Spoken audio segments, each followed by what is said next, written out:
السلام عليكم لكل اللي بيشوفني في كل مكان في العالم.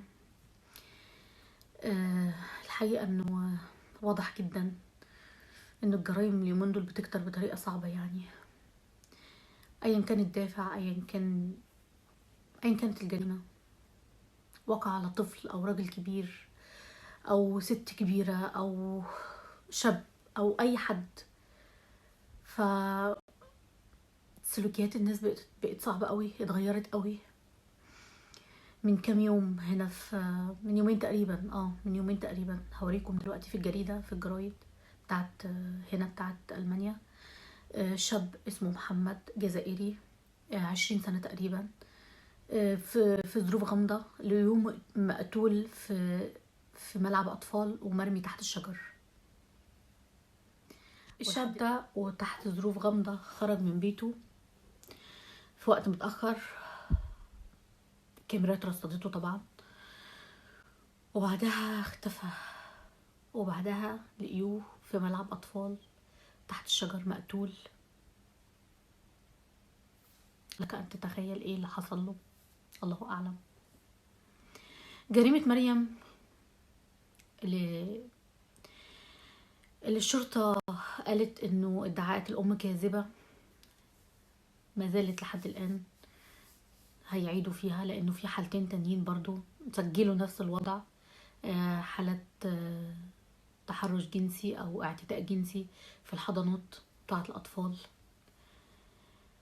شفت فيديو شوية شباب في الشارع بيحرقوا فرشة واحد من الناس اللي بيناموا في الشارع، شاب نايم في الشارع بيحرقوا فرشته اللي نايم عليها. منظر بشع بصراحة، منظر بشع انك تشوف شوية شباب المفروض انهم دينهم بيأمرهم انهم يساعدوا الناس اللي هي مش لاقية تاكل، مش لاقية تشرب، يشوفوا الناس اللي بتنام في الشوارع ويشوفوا يحاولوا يوفروا لهم مكان. هو ديننا أمرنا بكده. انا شفت الفيديو بصراحة، يعني حاجة محزنة، حاجة مقرفة فعلا. ده واحد نايم في الشارع، هو ضرك في ايه؟ نايم في الشارع لانه ملوش مكان، دولتك ما وفرتلوش مكان ينام فيه، تيجي انت تولع في الفرشة بتاعته وهو نايم؟ ايه الاذى ده؟ احنا بقينا وحشين كده قوي ليه بقينا وحشين كده؟ ليه الشباب اللي المفروض يساعدوا الناس دي بقوا بالبشاعة دي؟ انا مش عارفة، يعني انا مش عارفة ايه اللي بيحصل في الدنيا اساسا. ابشع جرايم فعلا يعني ضد الاطفال، لانه ده طفل لا حول ولا قوة. سابت بنتها الرضيعة وابنها الرضيع، طفلها الرضيع هنقول، في البيت لوحده على السرير نايم 4 شهور أو 3 شهور، يعني ما بيتحركش، علشان تنتقم من الأب اللي بيعذبها أو بيعاملها معاملة وحشة. أنا بس هسألك سؤال، وانتي نازلة وماشية وسايبة طفلك الرضيع، خدتي شحن تليفونك؟ خدتي موبايلك معاكي؟ كنت اعتبريه شحن تليفون، كنت اعتبريه موبايل ولا حتة هدوم من اللي خدتيهم وخديه معاكي، مش هيعملك أي حاجة. انتي قلبك ايه؟ تسيبي طفل رضيع لا حول ولا قوة على السرير لوحده؟ ما تطلقي، اتطلقي. انت مش عارفة تعيشي مع جوزك بيعذبك بيضربك بيهينك، اتطلقي.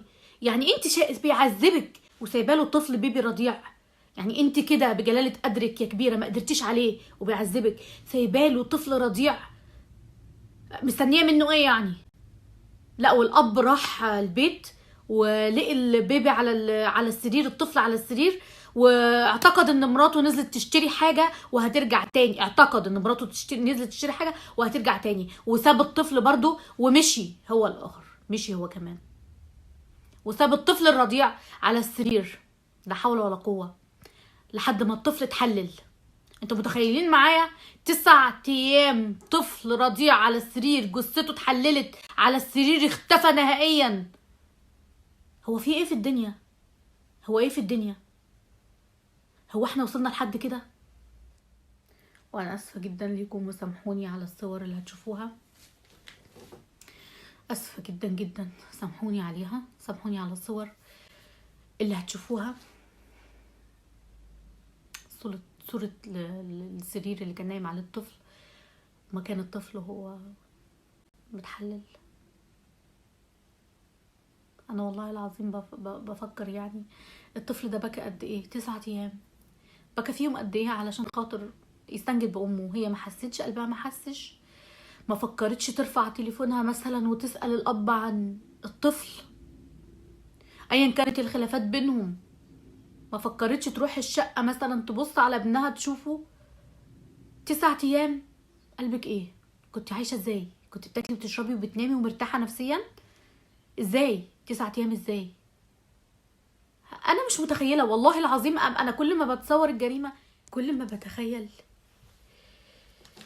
ما بتخيل صورة الطفل وهو نايم على السرير بيستنجد بأمه، أنا كل ما بتخيل ده. ولا الأب اللي راح شاف ابنه ومشي هو كمان، ايه خلاص الدنيا خلاص بقت فضيت عليكم انتوا الاتنين لوحدكم. طب جبتوه ليه؟ جبتوه ليه عشان تعذبوه؟ هي جبته عشان تعذبك دي؟ وانت حضرتك خلاص بقى الأطفال بالنسبة لك خلاص.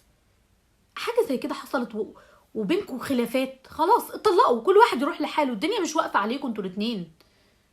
بس مش تجيبوا أطفال وتعذبوهم. وهي قلبها ايه يعني؟ قلبها ايه؟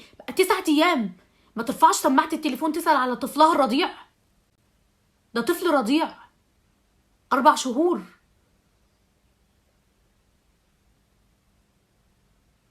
هو في ايه؟ الناس دي المفروض اقصى عقوبة ليهم. يعني انا مش فاهمة،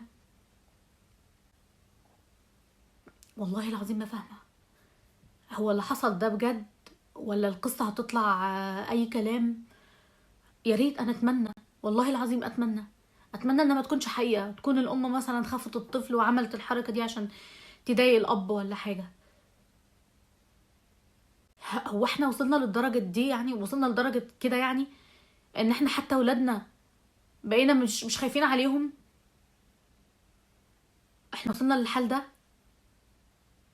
في حاجة اسمها طلاق، في حاجة اسمها تاخدي ولادك وتربيهم لوحدك.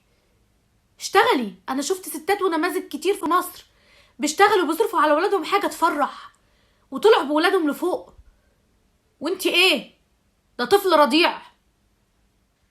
اتذكر لما كنت لسه والدة جديد وكنت في المستشفى، وكانوا بيجوا ياخدوا مننا الاطفال بالليل عشان يغيروا لهم، عشان يحموهم ويرجعوهم طبعا يعني. بس بيرجعوهم بعد ساعة نص ساعة، بيكونوا حمونا نايموه ويرجعهولك نايم او حاجة زي كده عشان ما يضايقكيش، لانك بتكوني عاملة عملية وبتكوني لسه طالعة من الولادة.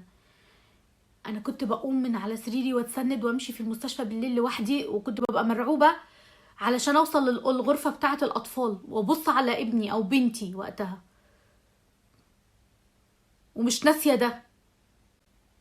يعني لمجرد انه غاب عني ربع ساعة كنت بقوم وبقى عاملة عملية ومعلقة اكياس وحاجات دم وبمشي في الطرقة بتاعة المستشفى عشان اوصل لأوضة الاطفال وابص على ابني حتى من ورا الازاز. ولو لقيت حد بقولها ممكن تديني ابني. لما بسيب بنتي او ابني مع جوزي، علشان خاطر اعمل اكل او اعمل اي حاجة تانية، مش هينفع اخد الطفل فيها لانه ممكن يتأذي، يتلسع مثلا من النار او يتأذي مثلا وانا بدخل هدوم في الغسالة او بعمل حاجة يعني. ف كنت بمعدل كل 3 دقايق اروح ابص على ابني ليكون بابا نام وسابه مثلا يعني، واطمن ان الطفل لسه قاعد مكانه او ان الطفل لسه بيلعب في لعبته. حتى واحنا بيغيبوا عننا بيدخلوا اوضة تانية بنروح نشوفهم ونراقبهم كويس. اوضة تانية في نفس البيت، يعني لو حصلت له حاجة ممكن يبكي وانا اروح اجري عليه طبعا. مع ذلك كنا بنروح نطمن عليهم. وانتي قلبك ايه؟ سبتي ابنك 9 ايام على السرير رضيع؟ حسبي الله ونعم الوكيل فيكي.